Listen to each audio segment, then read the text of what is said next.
என்ன செஞ்சாலும் அதுல ஜாக்கிரதையா செய்யணும், தீவிரமா செய்யணும், உடனடியா செய்யணும். அப்படி செஞ்சீங்கன்னா அது டாப்பா இருப்பீங்க.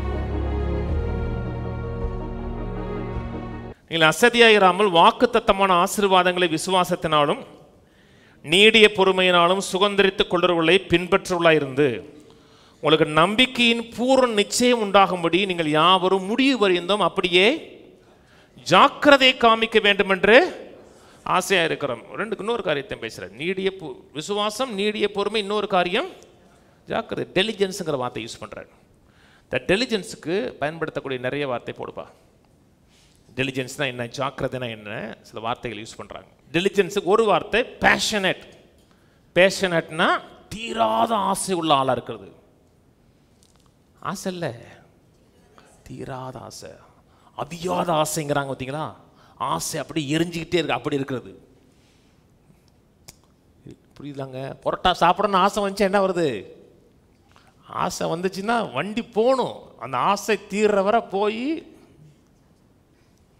இன்னொரு காரியம் இன்டென்சிட்டி. இன்டென்சிட்டினா தீவிரம் காமிக்கிறது. இன்னொரு காரியம் ஃபெர்வென்ட், ஜாக்கிரதையாக இருப்பது. அந்த எலியாவுக்கு சொல்கிறது இல்லையா, அவன் ஊக்கமாக ஜெபமான, ஃபெர்வெண்ட்டாக ஜெபமான இருக்குல்ல, ஊக்கமாக இருப்பது.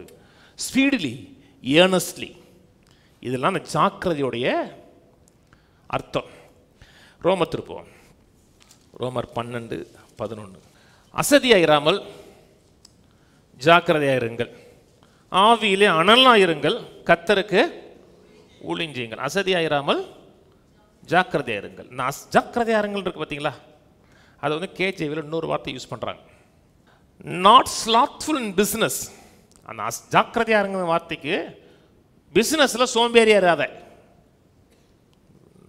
பாஸ்டர் நான் பிஸ்னஸ் பண்ணலையே. நீங்கள் எல்லாரும் பிஸ்னஸில் இருக்கீங்க, குடும்பத்தை பார்க்குற ஒரு பிஸ்னஸில் இருக்கீங்க, ஒரு பிள்ளைகளை வளர்க்குற ஒரு பிஸ்னஸில் இருக்கீங்க, நல்ல உறவுகளை கட்டி எழுப்புகிற பிஸ்னஸில் இருக்கீங்க. நீங்கள் எந்த ஒரு காரியம் செஞ்சாலும் அதை அசதியாக சோம்பலாக பண்ணக்கூடாது. ஒரு வேலை செய்கிறீங்களா, அதை சிறப்பாக செய்யணும். ஒரு ஹோட்டல் நடத்துறீங்களா, டேஸ்ட் அப்படியே அள்ளணும். அப்படியே என்ன செஞ்சாலும் அதில் ஜாக்கிரதையாக செய்யணும், தீவிரமாக செய்யணும், உடனடியாக செய்யணும். அப்படி செஞ்சீங்கன்னா அதை டாப்பாக இருப்பீங்க. வெறும் விசுவாச அறிக்கைனால் மட்டும் கிடையாது. என் கடை வேகமாக ஓடும், என் கடலில் பணம் வரும், கல்லாம் நிறையுங்கிறது இல்லை. உட்காந்து வர்றவனுக்கு நல்லா கவனிக்கணும். விசுவாசம் மட்டும் கிடையாதுங்க, ஜாக்கிரதை காமிக்கணும், ஃபெர்வன்சி காமிக்கணும். ஃபஸ்ட்டு இதெல்லாம் ஆவிக்குரிய காரியமாக, கட்டாயம் ஆவிக்குரிய காரியம்.